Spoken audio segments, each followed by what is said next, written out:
Hey everyone, Vazzy back here, and today it is time for episode 9 of our Tampa Bay Lightning franchise mode series here in NHL 24. And in this episode, we will be going through the 2025 NHL draft, the offseason, the re-sign stage, and all of that. We will be getting to the start of the 2025-26 season in this episode. If you guys did miss the last one or just need to be caught up, we were unfortunately eliminated in the playoffs of the second round to the Ottawa Senators here. So we're looking to kind of rebuild the team, reshape it a little bit heading into the third year here now, and really make that run at the Stanley Cup and get back to where we should be. But with that being said, let's get into today's episode. And let's look at the contracts here and see if there's anyone that we're going to really have to worry about signing here in a couple of days. So David Savard, Morella, Trennan, Fisher. Definitely not anyone too big. Finley, Ulevi, goalies-wise, Johansson, Prosvetov. So yeah, there's really not much to worry about there. Let's see who's kind of coming up. Rantanen, Marner, Marchand. A lot of good free agents potentially hitting the market here. Shesterkin and Net. Those could all be huge additions to our team. I think we should have a little bit of money too, if I'm not wrong, so... With that being said, let's get into the draft and see who we can pick up to add to the future of this team. Again, I don't think we have a first round pick here this year. I think we should finally have one again next year if I'm right. So looking at the class here, we have Misa, Higgins, Benak, a couple of medium elite made up guys. Doc, Chauvin, Garvin. Looking pretty good overall. This is again based off update kind of 2.5 of my custom roster here. Currently I'm just about to release update 4, so it is a little bit out of date, but it's not the end of the world. So let's sim to our pick here. 56th overall. Fortunately no first rounder, like I said. Misa, Higgins, those two made up guys. Hensler, Doc. Montreal gets another K-Doc. It's funny to see. Grieva goes there, one of the Twins. Second one goes. Yeah, overall it's actually looking like a pretty solid first round. I'm happy with that. So who do we have available here? Love Herrenstrom. I know he's a pretty good goalie. Don't really need him with Vassy. Julius Morrissey. Nothing is really standing out. Axelson's I know is a pretty good goalie. Salcido, medium top 4 for sure. Not amazing numbers, he's 3 years out, so probably going to be around that mid-60s range, I want to say. Can't look at giveaways, takeaways. Huh. Yeah, let's go with him. Let's see. Low top 4, okay. Not the best second round pick, but hey, I'll take that. Maybe he can develop into something. Who else do we have available here with our second round selection? Lucic. Sorting by potential. A couple of goalies here. Again, we don't really need a goalie at this point. We have Alnefelt and we have Vasilevsky still. So, I'm not too sure. Reese Hamilton, I know I made him good at one version of my roster. I'm not sure what one that is.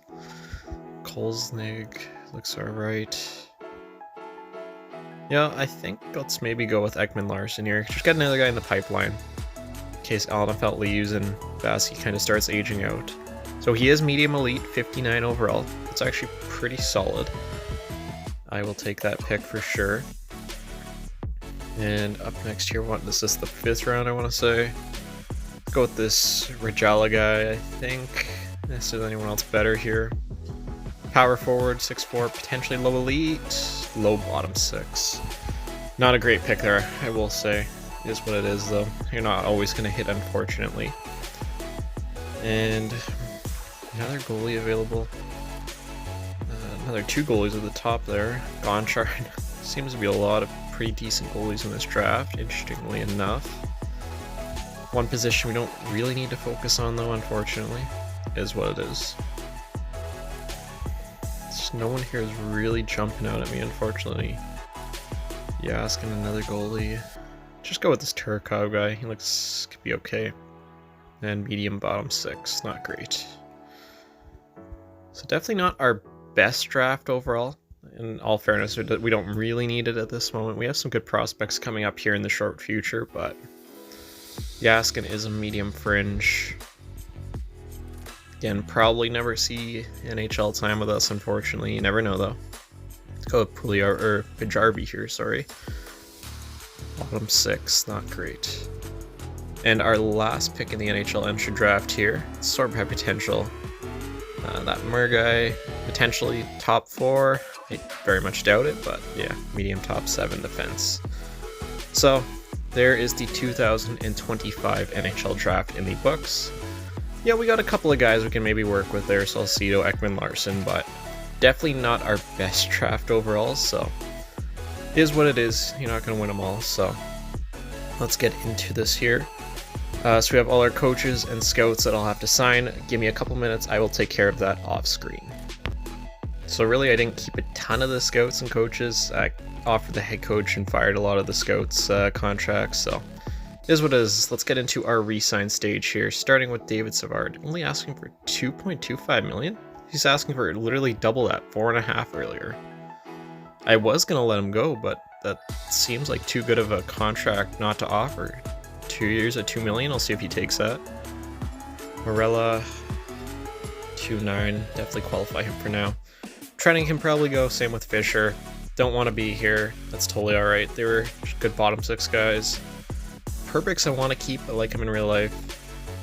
He's asking for a little much though. Wait on him for now. Brown, definitely asking for a little much as well. Can release him. Edmonds, definitely keep him on, a young guy coming up.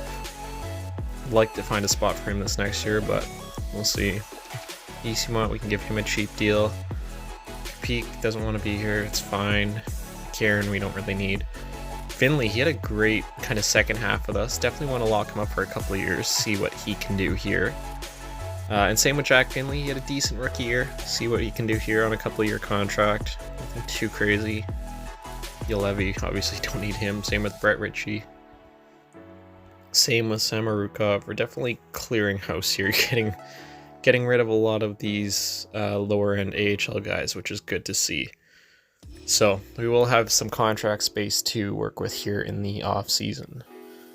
As I think we're almost done here. Ethan Gauthier, medium top 6. Yeah, we definitely want to sign him. He was our second rounder from this past year in real life. So that should take care of everything I want to say. Yeah, those are our final guys. And Johansson, I would like to bring him back just as some insurance. Just a cheap deal, yeah. Take that, and Prosvetov. So you are going to maybe see a couple of scouts, coaches here. So there's our head coach, he is coming back this year. That is awesome to see. Savard signs that really cheap deal. Was really confused by that one, but hey, I'll take it. Johansson's coming back, Easymont's coming back, Thompson, Finley, Edmonds, Gauthier. So everyone's really accepting the deal. It's very good to see.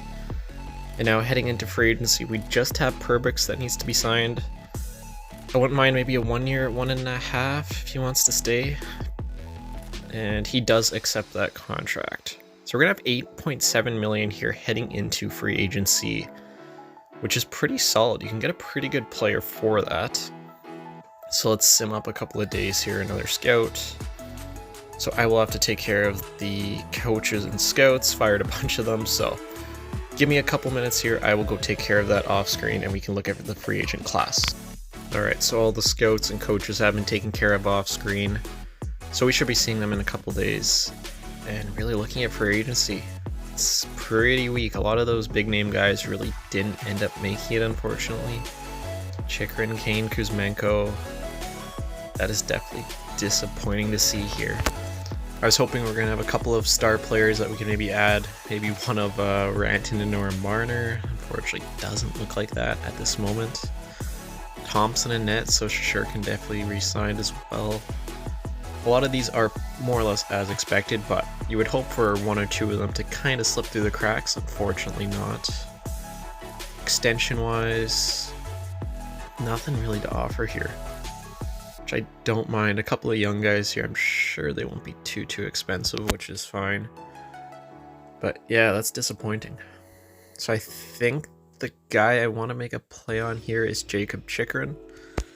Adding to that defense, really solidifying it. 3 teams are interested. Wants about $7 million bucks. obviously in Ottawa the past couple of years, who did just beat us in the playoffs, so wouldn't mind adding him to the team. And he's got a couple of X factors there. Decent defensive stats, not bad.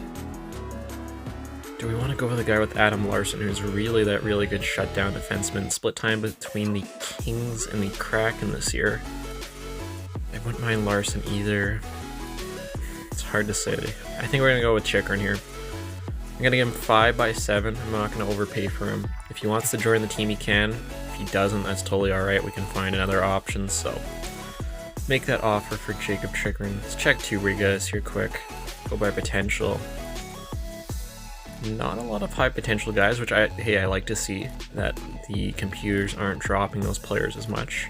We'll give Rykov here an offer, fellow Russian guy, 71 at 19. That'll be our one kind of free prospect here that we can sign. And then sorting by defense, just the other Logan Stanley pops up. That's not great, being a Winnipeg Jets fan here, personally myself.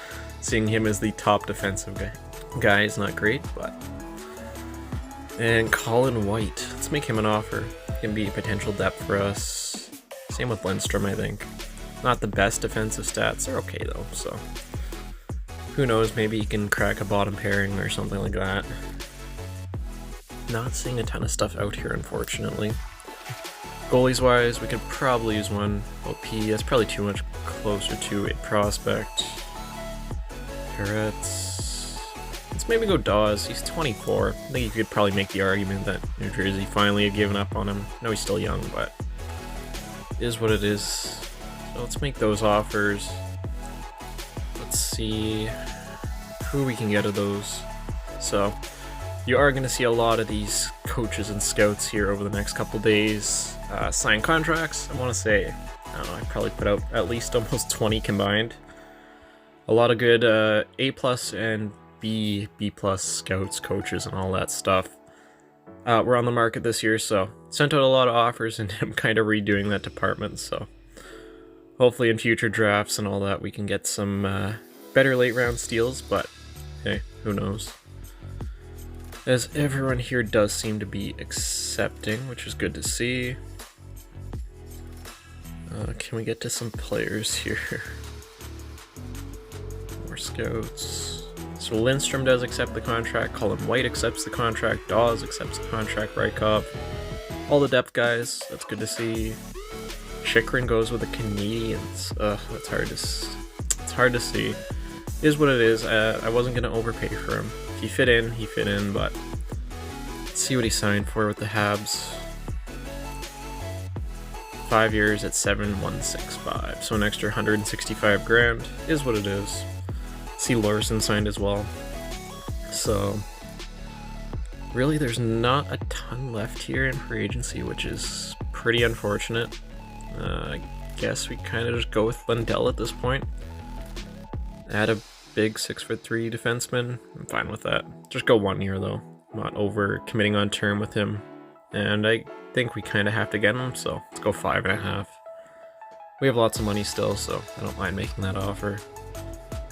Let's check two-way guys here again, see if anyone new's come up. Marcus Niemelainen, I don't mind him. Alright, defensive stats, not horrible. Make him a depth offer. We want to try and turn Syracuse around here as well as our team. Carlson, 25.79, or 78, sorry. Make that deal. Tyce Thompson, Tage's brother. Curtis Douglas, the big guy. 6'9", doesn't have his X factor unfortunately anymore. But I'll give him a deal, he can play in the AHL, that's fine. Other than that, Josh Anderson, nothing too crazy. Cole Kopeek, we're gonna bring him back, he was with the team this last year. He wants to come back for a 1 year cheap deal. Fortunately, there's not too much else out here at the moment. Let's make a couple of these contract extensions on the young guys. We just don't have to worry about it next year. We can kind of get a better sense of our salary cap and all that in our roster space, so I don't think any of these guys should be asking for anything too much. Just good to see, yeah, 775k. they can obviously fill out the AHL team, continue to grow, and hopefully we get to see some of these guys on the NHL team here sooner than later. But yeah, and Schmidt looks like to be the last guy here. I can go 3 years with him. That's totally all good. And Allenfeld, what do we want to do with him? So he was actually decent for us last year, 912, 294. 2 years he wants 1.5. He would be a UFA though. For 1 year he would be an RFA, and then he kind of spikes up in price. Let's just do the one. Let's just do a 1 year deal for now. Keep him as an RFA, 125. See if he takes that contract. I wouldn't mind that at all. Advance a couple of days. Dylan Strome for Ekman Larsson. Don't really need any extra forward depth at the moment. Lawson Krause. Don't mind him as a bottom 6 guy, but just don't need that. Peyton Krebs. That's an interesting deal. I'm going to say no for now, but good to know that's out there. Esselin Dell does sign a contract with us. That's great to see.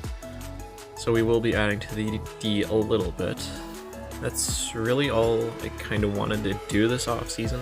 Other than that, we're a pretty solid team, so nothing too crazy to add here. But yeah, overall I don't think that's too bad. We're gonna have about $9 million in space for next year. That's pretty healthy for sure. So obviously, depending if the cap goes up again, we can maybe get a superstar next offseason, but we'll have to wait and see. Let's just kind of see non-two-way guys who we have available. Ryan Donato, I don't mind him. Defensive stats are rough though, so probably want to stay away from him. Let's just sort by that for now. Blake Wheeler has the top defensive stats available. That seems very odd. No one really jumping out.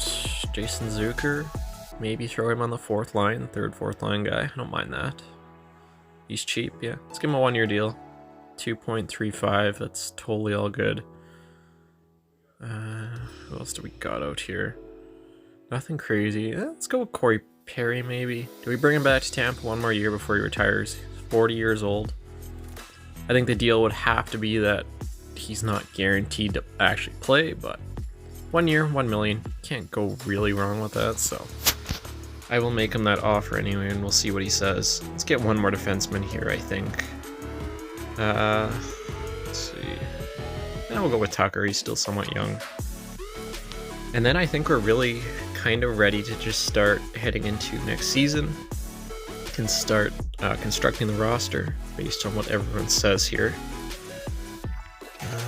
Let's see if these guys accept. Corey Perry does accept, Zucker accepts, and Tucker accepts. So one thing here I did want to check before I forget is Morella. He's still an RFA. We have 2.7. He wants 3.